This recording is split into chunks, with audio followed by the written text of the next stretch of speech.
House Republicans are 0 for 3 when it comes to Speaker nominees. Tom Emmer is the latest to drop out. Thanks for joining us tonight. I'm Shayna Humphreys. This latest development in the race for the Speaker's gavel just adds to the growing frustration of many Americans with Congress. A recent Gallup poll found just 8% of Americans have a great deal of confidence in Congress.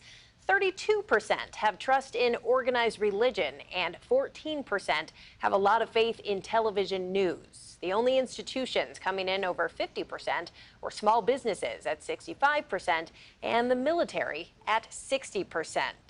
Let's bring in David Dulio now, a professor of political science at Oakland University. David, thanks for joining me today. Thanks for having me. So, you're not really surprised to hear this. This has been happening for a while now, hasn't? Just Americans' faith in public institutions overall seems to be on a long downward trend. It has been. We've seen this erosion over really about 2 decades now of trust and confidence in every institution that's out there, in politics for sure. Yeah.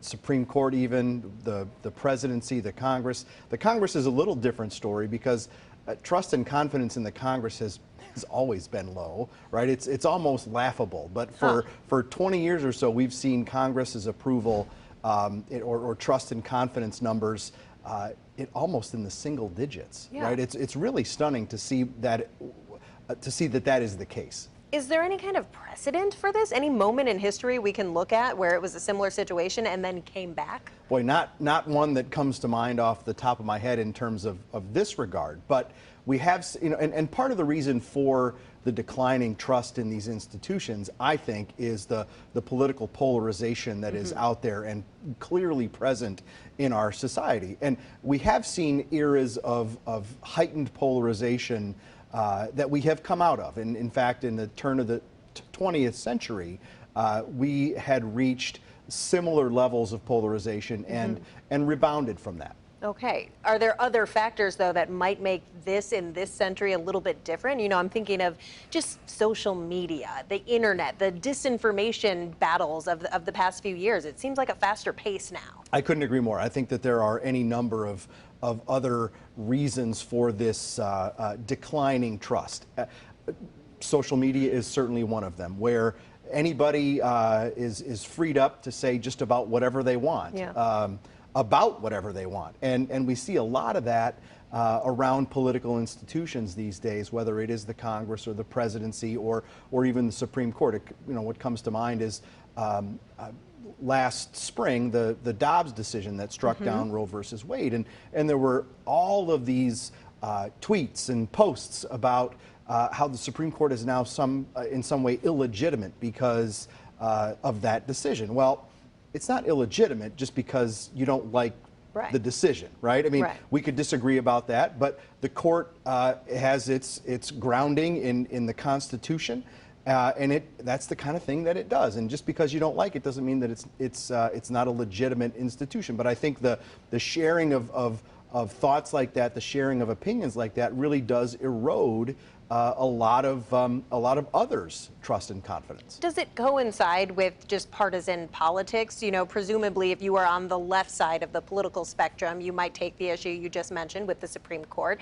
Let's say somehow in the next few decades the court is stacked more to the left, which it very much is not right now. Would we see those numbers change depending on who you're surveying? Oh, I think so for sure, right? And we've seen this with election results in the last decade or so, right? After 2016, there were a lot of folks on the left who came out and said things like Trump is an illegitimate president. And of course, after 2020, led by the former president, a lot on the right came out and said that 2020 was an illegitimate result for different reasons. But, so it does depend on one's perspective. It depends on whether you, as an individual, agree with, maybe a statement that gets put out there or some other opinion that's elevated on some social media platform. So overall, if Americans have lost most of their trust in these institutions, like the government, like the courts, the media, the medical community, where are they placing their trust instead?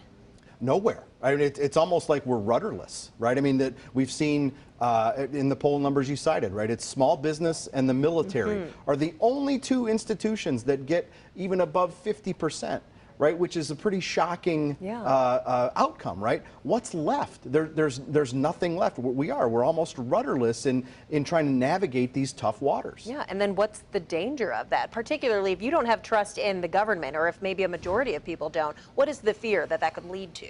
Well, I think it leads to, or it can lead to, those institutions breaking down even further. And you know, I'm not going to say that that's what we're seeing now in the battle for this House Speaker, although that is certainly causing chaos in some other ways, right? But you know, it is to the point where because of that gridlock and dysfunction, which is also something I think that causes people's trust and confidence in institutions to decline, is those institutions give folks good examples of why they should not trust them. They're doing the logical thing. Absolutely, right? I mean, as plain as day, right? We've got dysfunction and gridlock on Capitol Hill in the House of Representatives, and most Americans look at that and throw their hands up in the air and say, "Are you kidding me?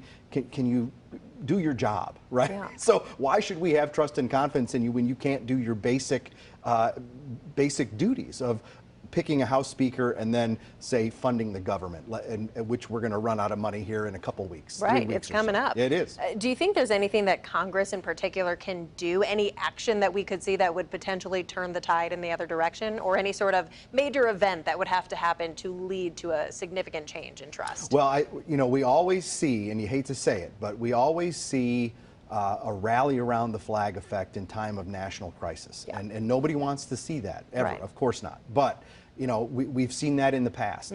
I do think that our leaders today could take some steps and take some actions that would help those numbers come back a little bit. And it's pretty simple. Show some leadership, right? Sure. Where and do your job, right? That's the basic things that aren't getting done. I think if there was some magnanimity shown by some members of the House of Representatives on both sides of the aisle, right, if there was some leadership, if there was some courage that was put forth, I think we might see some Americans. It'll take some time, but I think Americans would come back around to that. It seems simple enough. It does. And yet. All right, we will see. David Dulio, professor of political science at Oakland University. Thanks so much for coming by today. Hey, thanks for having me. Appreciate it.